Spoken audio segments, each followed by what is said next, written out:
everything right, it was you and me. Hello everyone, my name is Nayeema and welcome back to my channel, or welcome to it if you are new. It is time to wrap up March, the books that I've read.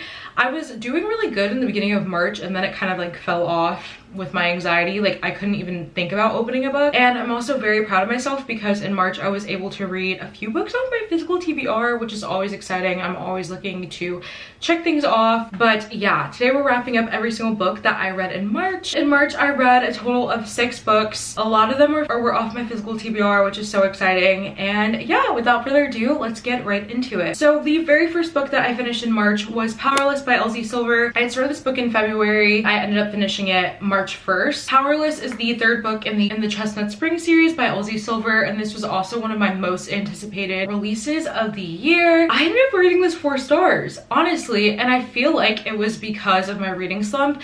If you watched my last wrap up, I ended in February with a reading slump, and so it kind of carried over into March, then it picked up again. So I feel like my 4 star is in result of the reading slump. What I really want to do is reread Powerless because I feel like I missed some essential stuff. I was like finding myself just not caring and just trying to really fast like speed through a section, and I know that 𝓿𝓲𝓬𝓪 is amazing and like I just want to reread it now that I feel like I'm in a clear conscious, a clear headspace. Maybe not yet because there are some like little reading slump things lingering. Hopefully I'll be able to give it 5 stars. I know I would love it if I actually paid attention to it, and I still did love it. It just wasn't as great as like Heartless and Flawless. It follows 2 childhood best friends, Jasper and 𝓶𝓮𝓭𝓲. We've seen Jasper in the other books. He's like a part of the family, but he's in blood related. He's basically lived with them their whole lives. He's best friends with Beau. They kind of took him in after some bad things happened within his family, and because of this and because he's been around so much,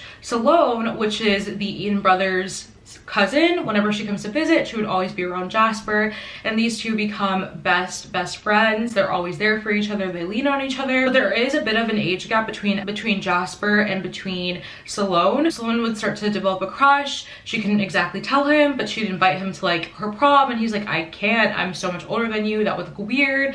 And it was always just kind of like unrequited love, but not really, because 𝓶𝓮 felt a certain way. Like his thoughts towards her started to change as they both got older. Something is happening in the book which is causing them both some distress. She's about to get married and she decides that she doesn't want to be in the relationship anymore, so Jasper helps her out. Then Jasper, who's a professional hockey player, is dealing with things within his career because of something that's happening like to the both of them. They both decide to go on a little road trip to go visit 𝓶𝓮's cousin. Sparks fly. It was good. It was 4 stars. I definitely think it would be 5 if I were in the right headspace for it. The next book that I read was The Right Move by Liz Tomford, and I rated this book 5 stars. And you guys know that I'm starting to not rate books lightly. 5 stars has to like wow me and potentially be like a new favorite, and The Right Move did it for me. It blew me away, and I was so happy because I was really looking for a book to blow me away. After dealing with like little mini reading slumps, I was just kind of like, okay, this book has to wow me. And it did. So this book follows Ryan, who is Stevie's brother. We met Stevie in the first book. She's the heroine in Mile High. Ryan is her twin brother, and he is a professional basketball player. He plays for the Chicago, what are they called, Bulls? I don't know if they're called the Bulls in the book, but he plays for like the Chicago NBA team. Stevie's best friend is currently going through it. Stevie is a flight attendant, or was a flight attendant for the Chicago hockey team, and there she met her best friend Indy, and Indy is going through a breakup right now. Her boyfriend was caught cheating on her, I believe, and she's really struggling. She has been with him for so long. They've lived together and now she has nowhere to live. She's like really struggling with her life. She was expecting all these things that just didn't happen, like a proposal. Stevie, her best friend, is like, hey, at least let me help you with your living situation. I just moved out of my brother's penthouse. Why don't you move in with him? And Ryan is somebody who really likes his like space. He's so famous. He is like, I feel like Michael Jordan. Is he like the biggest basketball player? He's like Michael Jordan level. And so his house in his home is like a sanctuary towards him. He's very private about his space. And so at first when Stevie asked, he was like, no, that's not happening. Your best friend is not moving in with me. And he ends up giving in because he can't resist his little sister. These two get off on a rocky start. Indy barely wants to live there. there, and she can just tell that Ryan doesn't want her to live there. But as time goes on, you just see Ryan start to soften. His love language is definitely acts of service for sure. He would do little things for her. He noticed that she only likes iced coffee, and so whenever he would make coffee in the morning, he would put a cup in the fridge for her, so like the coffee didn't get watered down. Just so many sweet and cute little things. Gets an upgrade on the team. I think he becomes like captain or something. His team owner isn't too happy about this decision because he feels like Ryan does not have a lot going on outside of basketball, and it's super important to him for like family matters and stuff like that. And so Ryan needs a fake girlfriend to impress his team's manager, and he comes up with an idea to have Indy do it. And Indy also needs a fake date because her best friend is getting married and her ex will be in the wedding party.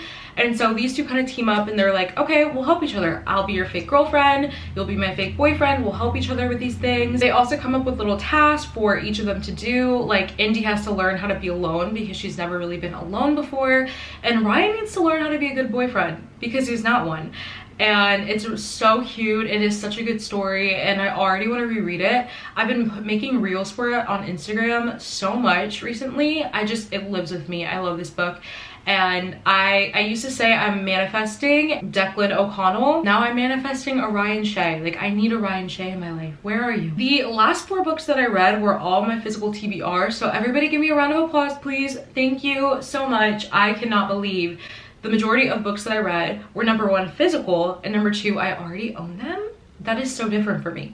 But I read When True Loves by Taylor Jenkins Reid. I left that book at home. I read it during spring break, and I really enjoyed this book. Gave it 4 stars. It was really good, but it's definitely not my favorite Taylor Jenkins Reid, and it definitely won't really stick with me forever, even though I thought the message was amazing. This book is about our heroine, and basically she married the love of her life. They met in high school. They were super in love, and they had big dreams and goals, and that was to get out of their small town and see the world, and both of them did that. And 1 year after they are married, her husband gets lost at sea. He's like on a plane, traveling somewhere, traveling to a different country, and the plane goes down, and they have not heard any word about him or from him. Officials never found his body, but she kind of believed that he was still alive, but her sister had to bring her back down to reality and be like, listen, he's not alive. You have to just try to heal and move on. And it was really hard, but she did. She ends up dating another guy that she knew in high school who always had a crush on her, and these two are brought back into each other's lives, and she's finally in love again, and she's feeling at peace. She's realizing that the little things that she wanted in high school, like traveling the world and moving away, aren't the things that she wants now. And so she and her now boyfriend Sam, they move back home to their small town, and she runs her family's bookshop, which she used to resent. And then all of a sudden she gets a phone call from her ex-husband that he is alive and that he's coming home to get her. That's when everything changes. I'm not gonna spoil too much, but it was really good. I genuinely did not know who she was gonna pick, the old guy, the new guy, but it was so good, and I would highly recommend. And it had really great messages. And I think like one of them is just that like your life path can change. You don't have to want the same things that you've always wanted. And I don't know, I found it really insightful. I thought it was amazing and a really good Taylor Jenkins read. The next book that I read, also a physical book, was Things I Wanted to Say But Never Did by Monica Murphy. Again, I left the copy at home. And I really enjoyed this book. I give it 4.5 stars, and I liked it a lot more than A Million Kisses in Your Lifetime. This one's really good. It's a bully romance, and you guys know I'm a sucker for bully romances.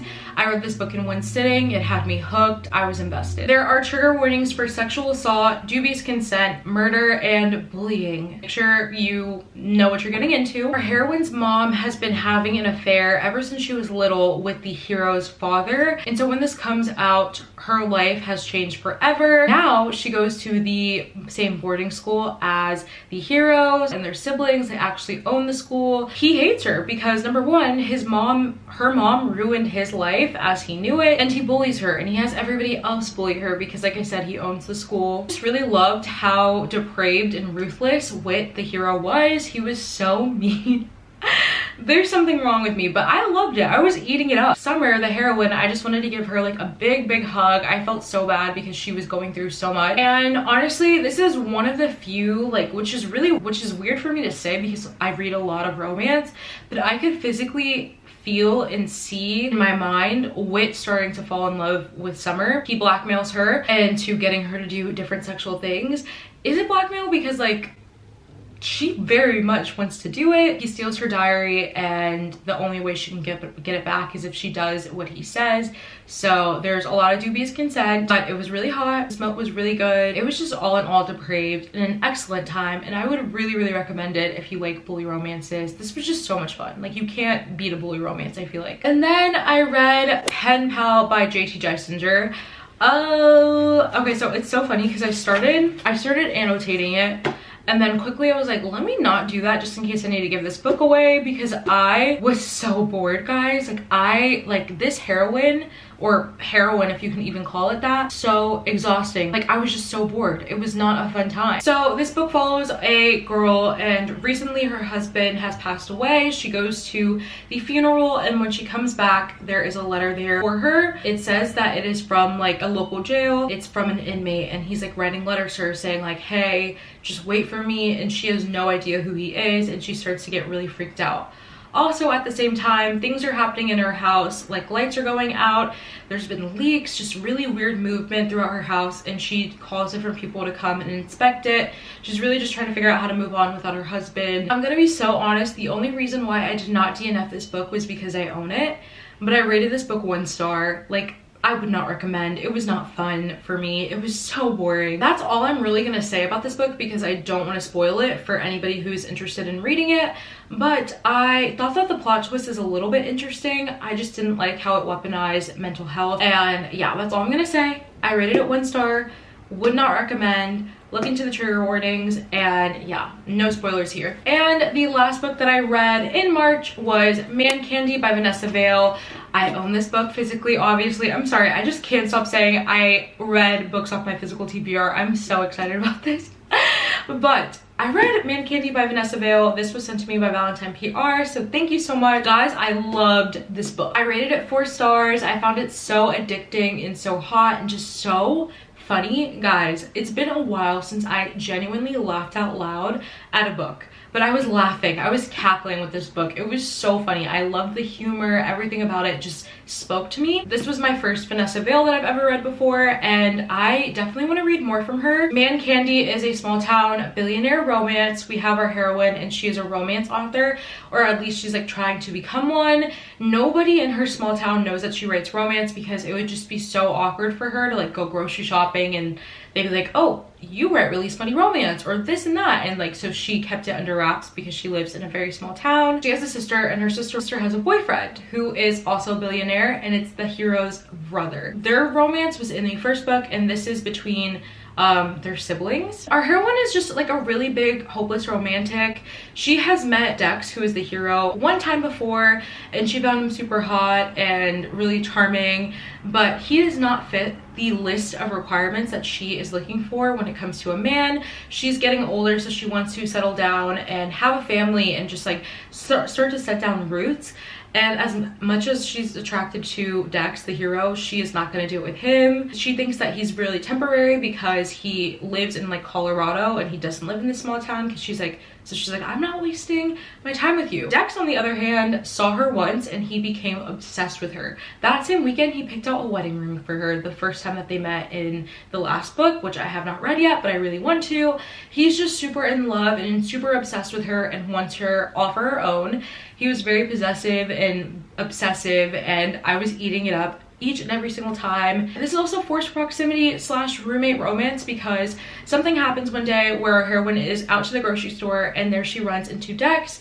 While she's there, she gets a call from her neighbor, and he lets her know that he accidentally cut down a tree in his yard into her house, and so it's unable to live in. The electrical is out. Like, there's literally a tree in the middle of her house, and because Dex is right there, he's like, you can come stay with me. She goes. She's like, what can I do? She didn't want to go stay with her sister because she didn't want to hear them, you know, fornicating. I don't know. And so she decides to stay with Dex, and their romance is just so good and so funny.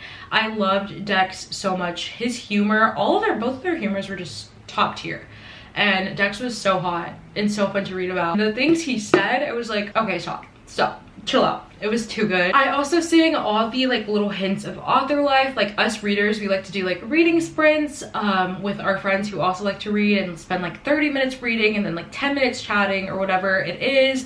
And authors do that apparently, or at least this author did. Like the heroine, she and her friend would get on like a Zoom call, they would write for 30 minutes, hit their word count, and then like go and chat or whatever. And I thought that was so cute and really interesting. I love seeing all of those little author life things. And overall, it was just a really, really good book. I definitely would love to read more from Vanessa Vale. I did not expect to love this as much as I did. And those were the 6 books that I read in March. I'm gonna say it again. I'm so happy I read 4 of my physical books. I had a great time checking them off my list. I had a pretty good reading month, I feel like. Mostly 4 stars, which is always good to see. Let me know what your favorite book of the month was. What did you read in March? Let me know it all. I'm like just really on the hunt to find good books. It doesn't matter if they're popular or not. Like I just am in the mood to read like a soul crushing or just like an earth shattering book. Not necessarily sad, just a book that like changes the trajectory of my life. Let me know it all in the comments down below. I love you guys so much, and if you have made it to the end of the video, leave me a 4-leaf clover emoji because this is a March wrap-up. What better way to end March with a 4-leaf clover? I don't know. Anyways, love you all, and I will see you very shortly in a new video. Bye. If I got one thing right, it was you and me.